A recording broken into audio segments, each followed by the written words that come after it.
நம்ம ஒரு துணி கடைக்கு போறோம். அங்க போகும்போது, நமக்கு ரொம்ப புடிச்ச ஒரு ட்ரெஸ் இருக்கு. ஆனா என்ன அப்டின்னா, அந்த ட்ரெஸ் வந்து நமக்கு பொருந்துமா?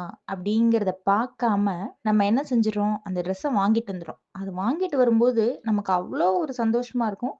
ஆஹா! நம்மளுக்கு வந்து இவ்ளோ அழகான ஒரு ட்ரெஸ் கிடைச்சிருக்கு. நம்ம ரொம்ப நாளா தேடிட்டு இருந்த ட்ரெஸ் கிடைச்சிருக்கு.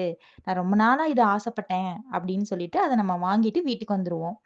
வந்ததுக்கப்புறம் என்ன செய்வோம் அப்டின்னா, சரி நம்ம போட்டு பார்க்கலாம்.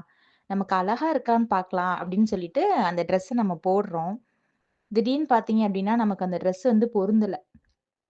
நமக்கு அது கொஞ்சம் கூட நமக்கு பொருத்தமே இல்லாத ஒரு ட்ரெஸ்ஸ வந்து நம்ம தெரியாம ஒரு கடையில இருந்து வாங்கிட்டு வந்துட்டோம். அன்னைக்கு இரவு பூரா நம்ம தூங்குவோமா? கண்டிப்பா மாட்டோங்க. என்ன யோசிப்போம்? நமக்கு பொருத்தமில்லாத ஒண்ண நம்ம வந்து தேர்ந்தெடுத்துட்டோமே அப்டின்னு சொல்லி அன்றைய இரவ கடக்கிறதே நமக்கு ரொம்ப கடினமா இருக்கும். இதே மாதிரி தாங்க உறவுலயும். நம்ம ஒருத்தவங்கள நல்லவங்கன்னு நெனச்சு நம்பி, நம்ம மனசுக்குள்ள அவங்களுக்கு இடம் குடுத்துருவோம். ஆனா, திடீர்னு அவங்க பொருந்தாம போகும்போது, அந்த வலிய தாங்கிக்க முடியாம, அந்த எண்ணங்கள திரும்ப திரும்ப நம்ம மனசுக்குள்ள கொண்டு வந்து குழப்பிக்கிறோம். ஏன் அப்டின்னா, அந்த துணிக்கடையில அந்த ட்ரெஸ் பொருந்தி இருந்துச்சு நமக்கு அப்டின்னா, அத அன்னையோட நம்ம மறந்திருப்போம்.